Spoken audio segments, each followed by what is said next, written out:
বাটুলের তো জয় হবেই, তাই না? আজকে হাওড়ার মাটিতে, বাংলার মাটিতে, হাওড়ার ভূমিপুত্র, বাংলার ভূমিপুত্র, বাঙালি জাতির অমর কার্টুনিস্ট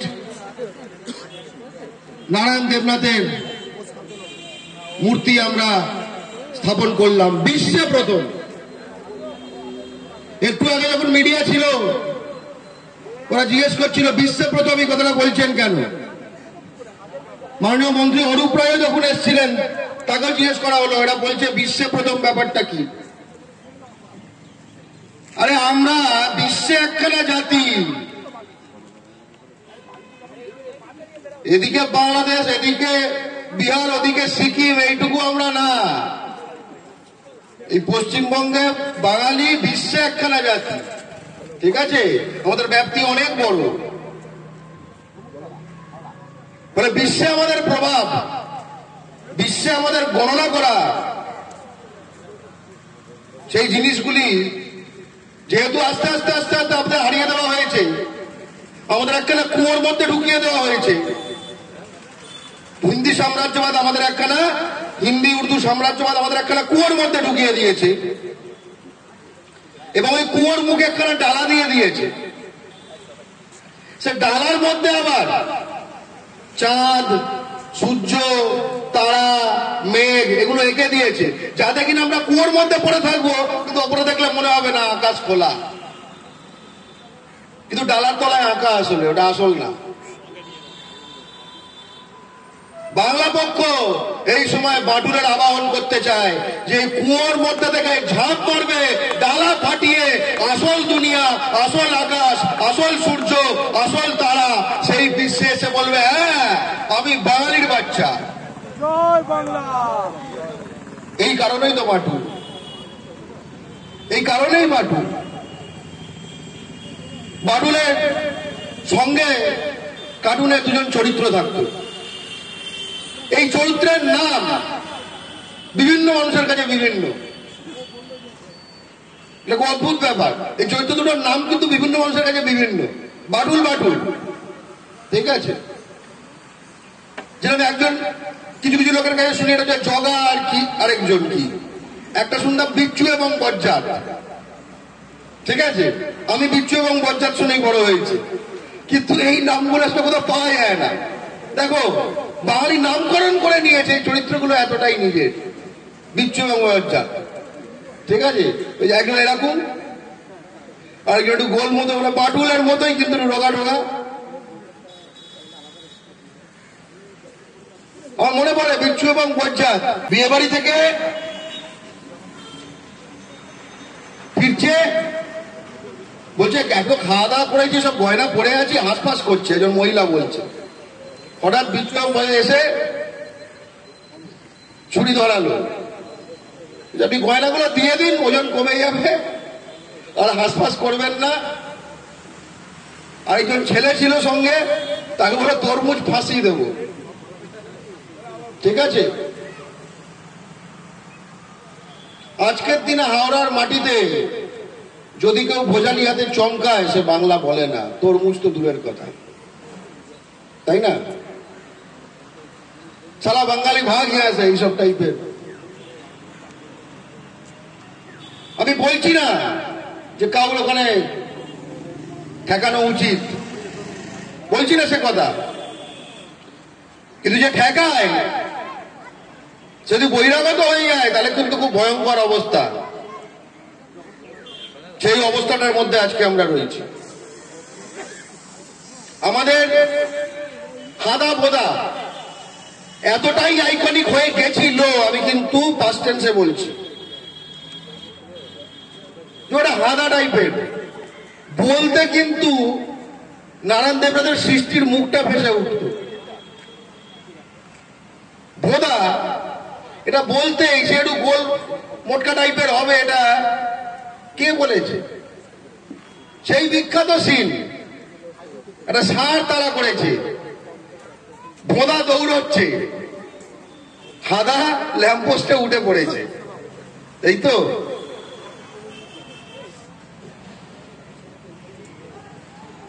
আমরা কিন্তু আর কিন্তু ষাঁড় দেখে ভয় পাবো না। আমরা ষাঁড়ের পিঠে চড়ে বসবো,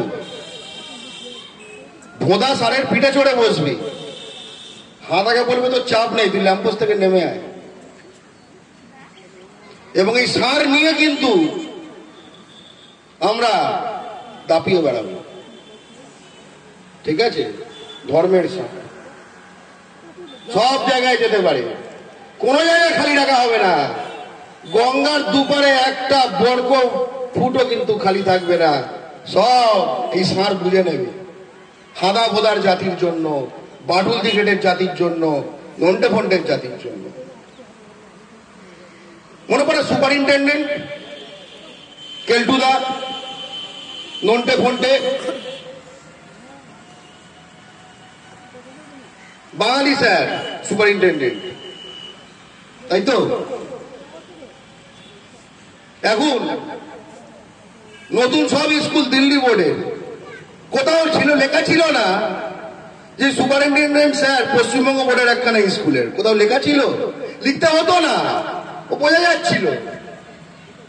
বাঙালি ছেলেরা স্বমহিমায় খেলছে, পড়ছে, বদমাইশি করছে, স্যার তাদের ভাঙছে, আবার পরে বলছে যে আজকে কেক হয়েছে, তোরা নিয়ে যা। সব মিলিয়েই তো আমরা, এসব দিল্লি বোর্ড দিয়ে হবে? দিল্লি বোর্ড এই চেতনা করবে?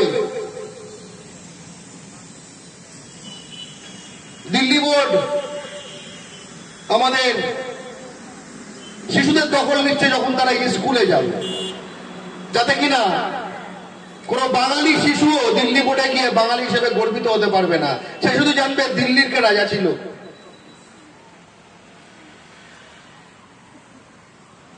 সে কনিষ্কর কথা জানবে,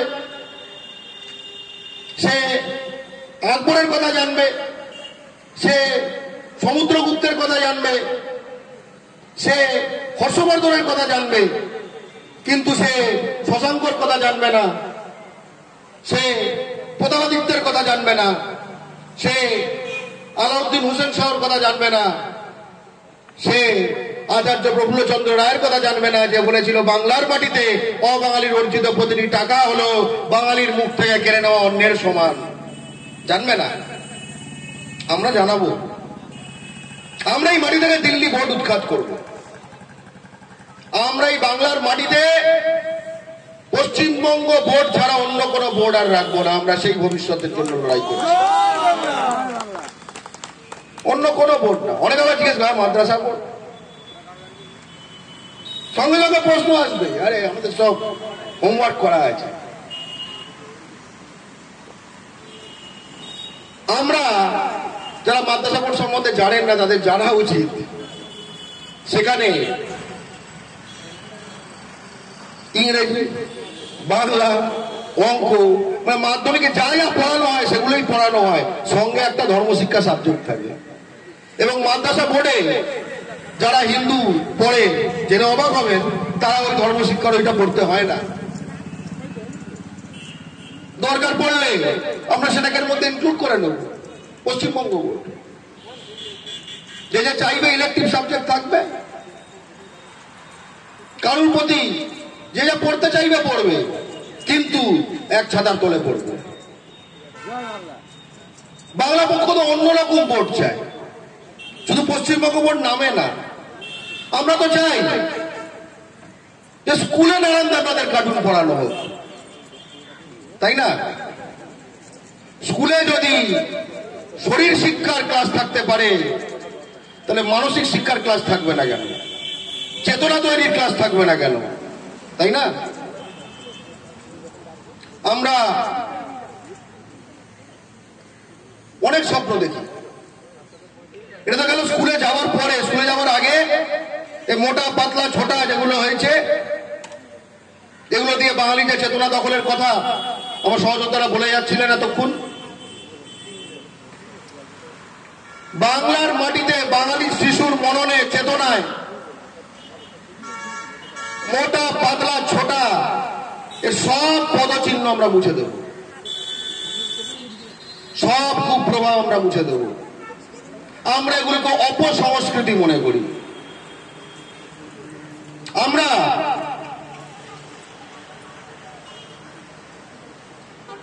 অপসংস্কৃতি বলতে অন্য কিছু। আমরা কিন্তু কোন আদিবাসাত্মক গান, কোন যৌনতার গান, যাতে ইয়াং বাঙালি ছেলেমেয়েরা একটু নাচবে, একটু খুশি হবে, এগুলোকে আমরা অপসংস্কৃতি মনে করি না। এগুলোকে আমরা রিপুর অংশ, স্বাভাবিকত্বের অংশ মনে করি। কিন্তু লেফটু মালালো কচাকচ, এগুলোকে আমরা অপসংস্কৃতি মনে করি। আমরা বাংলার বইমেলায় হি হু উ এইসব ভাষার সবকিছুকে অপসংস্কৃতি মনে করি, একদম স্পষ্ট। তাদের তো সাংস্কৃতিক জায়গা আছে। একজনকে জিজ্ঞেস করছিলেন সাংবাদিক, তিনি তো সারা বিশ্বে, নারায়ণ দেবনাথ সারা বিশ্বে। আমি তখন বললাম এসব আত্মপ্রবঞ্চনা আর করবেন না। নারায়ণ যেদিন মারা গেলেন, এ তো কাগজ বেড়ে এলেন কি আকবর, ওই আকবর দিল্লির রাজা, ওই আকবর না, আকবর, ওদের কাগজকে বলে আকবর, ঠিক আছে। তারপরে সনমার্গ বেরিয়েছিল নারায়ণ দেবনাথকে নিয়ে, বেরিয়েছিল, কিছু এসে যায়। নারায়ণ দেবনাথ ছেড়ে দিন, বাংলা পক্ষ দেখিয়েছে 2 বছর আগে স্বামী বিবেকানন্দর জন্মদিনের পরের দিন, সেই জন্মদিনের উদযাপন নিয়ে এই সনমার্গ এগুলোতে কিচ্ছু বেরোয়নি। ওটা তো ভোটের জন্য, তাই না? বিবেকানন্দজি, বিবেকানন্দ আবার কি, তাই না? এর একটা বন্ধু ছিল ট্রাম্প, ঠিক আছে, তাকে চোটা দিয়েছে, পড়ছে, একেও চোটা দেয়, দেখবেন সামনেটা রাখি। সে চোটাতে থেকে বলেছিল বিবেকানন্দ, হ্যাঁ,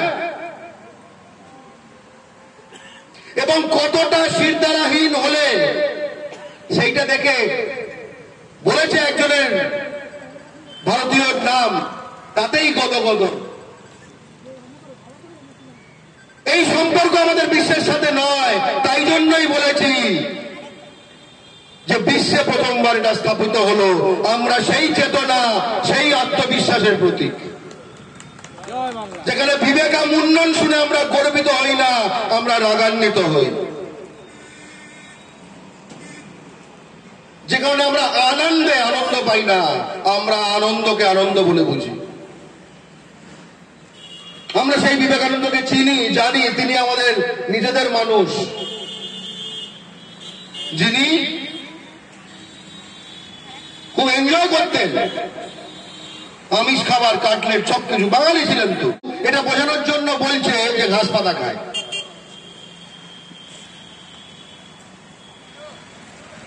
একজন বিখ্যাত বাঙালি বিজ্ঞানী, আমার সত্যেন বসু না মেঘনাথ শাহ মনে পড়ছে না, শিবরাম চক্রবর্তী হতে পারে, লাইনটা এমনই। সে বলেছিল ঘাস পাতায় যদি খেতে হতো তাহলে গাছ থেকে মাটিতে নামলাম কেন? কথাটা কি বলেছিল? এই যে বিবর্তনবাদের যে কথা বলা হয়, যে বাঁদর, শিম্পাঞ্জি, মানুষ, তা ঘাস পাতায় যদি খেতে হতো তাহলে গাছ থেকে মাটিতে নামলাম কেন? তাই না? নারায়ণ দেবনাথের এই মূর্তি যে কোনো মূর্তির মতো নয়। এই মূর্তির পেছনে একটি দর্শন রয়েছে। এই মূর্তি কলকাতায় স্থাপিত করা যেত যদি মূর্তিটি শুধু একটি পাথরের খণ্ড হতো। আমরা এখানে স্থাপন করেছি কারণ নারায়ণ দেবনাথ লোকাল ছেলে, নারায়ণ দেবনাথ হাওড়ার লোকাল ছেলে। আমরা সুভাষচন্দ্র বসু, নজরুল ইসলাম, বিদ্যাসাগর, রবীন্দ্রনাথ, ক্ষুদিরাম বসু, সূর্য সেন, আচার্য প্রফুল্লচন্দ্র রায়, বিবেকানন্দ, চিত্তরঞ্জন দাস, সকলকে ভালোবাসি। কিন্তু এর মধ্যে তোকে যদি ছোট করে নি, সুভাষচন্দ্র বসু, বিবেকানন্দ, রবীন্দ্রনাথ, নজরুল, এই চারটে বাইরেও যে নানা লোকাল ছেলে, লোকাল হিরো আমাদের রয়েছে, তাদেরকেও কিন্তু তুলে ধরার দায়িত্ব আমাদের এই বাংলা পক্ষ। আমরা আলামোহন দাসের মূর্তি চাই, আমরা তুলসী চক্রবর্তীর মূর্তি চাই। এই হারের কথা বলছি। দাসনগর, দাস ব্যাংক, এখন ব্যাংক কথাটার সঙ্গে দাস কথাটা শুনতে কেমন লাগছে না? দাস, ভৌমিক, মন্ডল, এসব ব্যাংক আবার কি? মন্ডল বা দাসের কাজ তো হচ্ছে ভয় ভয় ব্যাংকে গিয়ে হিন্দি ফর্ম দেখে বাইরের একখানে ম্যানেজারের কাছে মুখ ঝাপটা গাওয়া, তাদের আবার ব্যাংক? হ্যাঁ ভাই, দাস ব্যাংক, আলামোহন দাস, দাসনগর, তাই না? আমরা সেই বাংলায় ফেরত আনার লড়াই লড়ছি। তার জন্য দরকার পুঁজি। আমরা পুঁজির আবাহন কোথায়? বাঙালিরা বলছি ভাই, বাঙালির থেকে কেন, সবকিছু বাঙালির থেকে কেন। এবং বাংলা ও বাঙালির শত্রুদের জন্য জন্য শুধু একটাই কথা, অসহযোগ, অসহযোগ, অসহযোগ, অসহযোগিতা। খুব স্পষ্ট। আমি তোমার শত্রুও না, আমি তোমার বন্ধুও না, আমি তোমাকে চিনি, আমি তোমাকে চিনি না। তুমি মনে করছো গাছের সামনে তুমি দাঁড়িয়ে আছো গাছতলায়, আমি তো গাছের গুড়ি দেখতে পাচ্ছি শুধু। তুমি ভাবছো তুমি মোটর সাইকেলে চড়ে আছো, আমি শুধু মোটর সাইকেল দেখতে পাচ্ছি, তাই না? তুমি ভাবো তুমি মঞ্চে চেয়ারে বসে আছো, আমি শুধু চেয়ার দেখতে পাচ্ছি। তুমি ভাবছো যে তুমি আমাদের চেতনার দখল নিয়ে নিয়েছো, আমাদের জিজ্ঞেস করবে যে 22 তারিখে আমরা শুধু রামরাজাতলায় গোপালা ঠাকুর শ্রী রামচন্দ্র সবুজ গাত্রবর্ণ তার মূর্তি দেখতে পাচ্ছি। আমরা শুধু এটাই দেখতে পাচ্ছি, আর কিচ্ছু দেখতে পাচ্ছি না।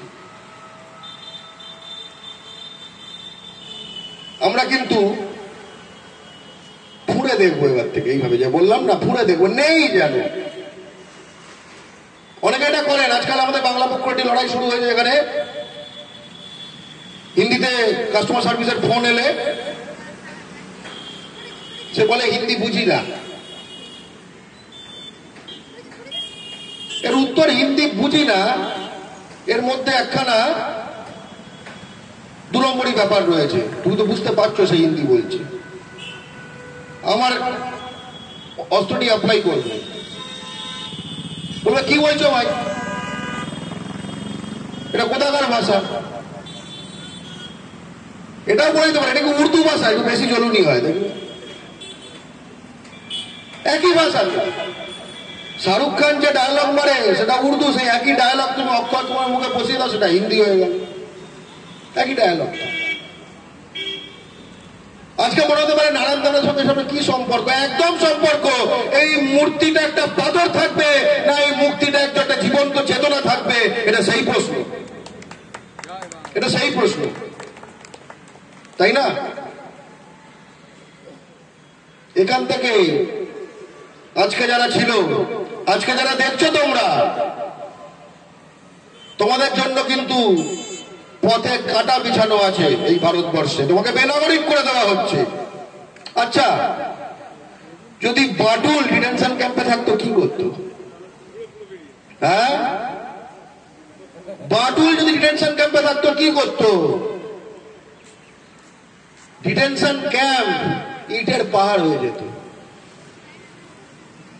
ডিটেনশন ক্যাম্প ইটের পাহাড় হয়ে যেত। তাই বাটুল দিকের চেতনা খুব গুরুত্বপূর্ণ। বর্ডারে ভারতীয় নাগরিক বাঙালিদের প্রশান্ত বর্মন গুলি করে কুকুর বেড়ালের মতো খুন করা হয় নিয়মিত, প্রতি বছর, প্রতি মাস ভারতীয় নাগরিক বাঙালি তাদের লাশ পাওয়া যায়। বাটুল দি গ্রেট, যদি প্রশান্ত বর্মন বাটুল দি গ্রেট হতো, কি করতো সে? কিছু করতে হতো না, লেগে বেরিয়ে যেত। বাটুল দি গ্রেটের ছোটরা খুব গুরুত্বপূর্ণ। এবং কালের সময় অনেকগুলো তার অন্যান্য সৃষ্টি নারায়ণ দেবনাথের হারিয়ে গেছে। হারিয়ে গেছে বলবো না, যারা এ নিয়ে বোদ্ধা চর্চা করে তাদের মধ্যে রয়েছে, যেরকম বাহাদুর বাঘ, বাহাদুর বেড়াল। ঠিক আছে, ভেবে দেখুন, যে পাড়ায় বেড়াল নেই সে পাড়ায় মাছের কাঁটা নেই বাড়ির বাইরে, আর যে পাড়ায় বাড়ির বাইরে মাছের কাঁটা নেই বুঝতে হবে সে পাড়ায় অলক্ষ্মী এসে পড়েছে, কারণ মা ষষ্ঠীর বাহন তিনি। তাহলে বাংলার মাটিতে এরকম কোন পাড়া রাখা চলবে না যেখানে বাড়ির বাইরে মাছের কাঁটার স্তূপ পড়ে না। বাংলা পক্ষ বাহাদুর বেড়াল যাতে বাংলা জুড়ে ঘুরে ফিরতে পারে এবং সব জায়গায় খেয়ে মাছের কাঁটাকে বলিষ্ঠ হতে পারে, তাই জন্য বাংলা পক্ষ লড়ছে। আমরা হাওড়া জেলা বাংলা পক্ষকে ধন্যবাদ জানাবো না, এটা তাদের গায়ে, তাদের লোকাল ছেলে, তাই না? একটা ব্রুস স্প্রিংস্টিন বলে একজন মার্কিন রক গায়ক ছিলেন, আছেন, উনি অনেকদিন বাঁচুন। ওর একটা গান আছে লোকাল হিরো বলে, ঠিক আছে? সেখানে একটা সিন আছে, সেই সিনে একটা হোটেলে না একটা দোকানে একজন ঢুকেছে কাস্টমার, সে জিজ্ঞেস করছে who's that man between Doberman and Bruce Lee. এবার ডোবারম্যানের ছবি আছে কুকুর, আর ব্রুস লির ছবি আছে, মজা লোকটা কে? তখন যে ওখানে দোকানে ছিল কাউন্টারে, সে উত্তর দিয়েছিল হি ওয়াজ আ লোকাল হিরো, একজন স্থানীয় নায়ক ছিল। আজ নারায়ণ দেবনাথ স্থানীয় নায়ক। এক সময় বাংলা বিশ্বের 6% জিডিপির অধিকারী ছিল, আজকে ভারত বিশ্বের 3% জিডিপির অধিকারী নয়। বিশ্বের 6% জিডিপির অধিকারী যারা হয়, ইউএনএ তাদের মতামত ছাড়া তাদেরকে খচিয়ে কোনো সিদ্ধান্ত নেওয়া যায় না। আমাদের 6% নেই, কিন্তু আমরা নারায়ণ দেবনাথকে লোকাল হিরো রেখে তাকে বিশ্বের হিরোতে পরিণত করতে চাই। কারণ সব বিশ্বের হিরোই, বিশ্বজনীন সব কিছু, বিশ্বজনীন আদর্শ, বিশ্বজনীন ধর্ম, বিশ্বজনীন ব্যক্তিত্ব, আদতে কোথাও না কোথাও লোকাল। সকলেই প্রথমে থাকে লোকাল হিরো। জয় বাংলা।